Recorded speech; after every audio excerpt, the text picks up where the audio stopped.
नीरज शर्मा की तरफ से इल्जाम लगा दिया गया है बीजेपी की आईटी सेल पर, क्या बीजेपी की तरफ से इस पर कोई एक्शन लिया जाएगा? बीजेपी की तरफ से बीजेपी क्या एक्शन लेगी इस पे? बीजेपी अब इस तरीके के बेहुदा बयान पे भारतीय जनता पार्टी बस अफसोस जता सकती है और हरियाणा की जनता को ये समझा सकती है कि जब अपना मत दे तो ये सोच समझ के दीजिएगा कि ये देखिए, ये अपने रिश्तेदारों को नौकरियां बांटने वाले हैं। ये वही माहौल लाना चाहते हैं जो पर्ची खर्ची का इन्होंने माहौल लेके आए हैं। भारतीय जनता पार्टी के किसी भी नेता ने कभी भी इस किस्म का शर्मनाक बयान नहीं दिया है। लेकिन आप किसी भी और पार्टी को देख लीजिए, अक्सर इनके बोल बिगड़ जाते हैं। क्या कारण है? और इस पे सबसे बड़ी बात जो कि मैं बोलना चाहती हूँ कि यहाँ पे भूपेंद्र हुड्डा जी, मौन मतलब स्वीकृति।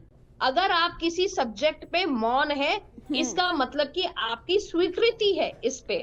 तो इससे साफ पता लगता है कि इनकी कथनी और करनी में क्या फर्क है। इनको वही लैंड घोटाले करने हैं, वही पर्ची खर्ची करनी है, ठीक है, तो वही बीजेपी की ओपन तरफ से क्या फायरिंग करनी इलेक्शन है। कमीशन को कोई कंप्लेंट की जाएगी? इलेक्शन कमीशन को कंप्लेन की जाएगी नहीं की जाएगी, ये तो हमारा शीर्ष नेतृत्व डिसाइड करेगा। लेकिन कम से कम मुझे लगता है आत्मीयता और कम से कम एक सिद्धांत राजनीति में होना जरूरी है। कांग्रेसियों ने हमेशा सिद्धांतों को तो ताक पे रख के राजनीति की है और यही कारण है कि 60 साल से ज्यादा इस देश पे राज्य करने के बाद भी आज देख लीजिए देश का क्या हाल है। इंदिरा गांधी के समय से बोला जा रहा था कि गरीबी हटाओ, गरीबी हटाओ। गरीबी क्या हटाए? ये तो एक के बाद एक गांधी, फिर दूसरा गांधी, फिर छोटा गांधी, उससे छोटा गांधी और उससे छोटा गांधी, यही चला जा रहा है। वही हुड्डा साहब का कल परसों ही मैं एक कॉन्क्लेव का इंटरव्यू देख रही थी, वहां बोल रही थी मेरी चौथी जनरेशन है। बड़ा गर्व होके बोल रहे थे, बड़े गर्वान्वित होके बोल रहे थे मेरी चौथी जनरेशन है राजनीति में। अरे कमाल ही हो गया, कमाल ही हो गया। मतलब आपको ये गर्वान्वित फील हो रहा है, इसका मतलब कि आपके बाप दादा की बकौती है। राजनीति को आपने सिर्फ और सिर्फ एक बिजनेस बना रखा है। इनके लिए रतन जनता की शर्मा सेवा जी, नहीं है। देखिए, क्योंकि अब कांग्रेस के उम्मीदवारों के भी हम बयान सुना रहे हैं, बता रहे हैं, आपकी भी पार्टी की एक नेत्री नैना चौटाला ने अनूप धानक को लेकर एक बयान दिया था, ये बयानबाजी कितनी सही है?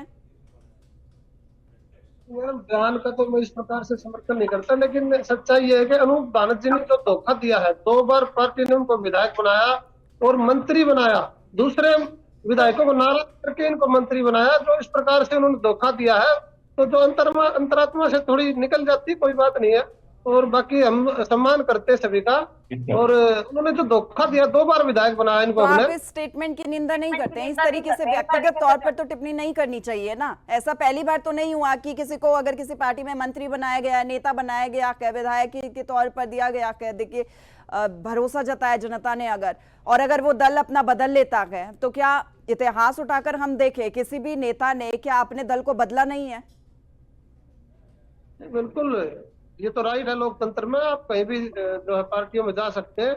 लेकिन एक पार्टी ने आपके लिए इतना किया है और बिल्कुल चुनाव से पहले आप धोखा करके और दूसरी भारतीय जनता पार्टी से साजिश के तहत ये आप कर रहे हो। सारा पार्टी, हमारी पार्टी को खत्म करने के लिए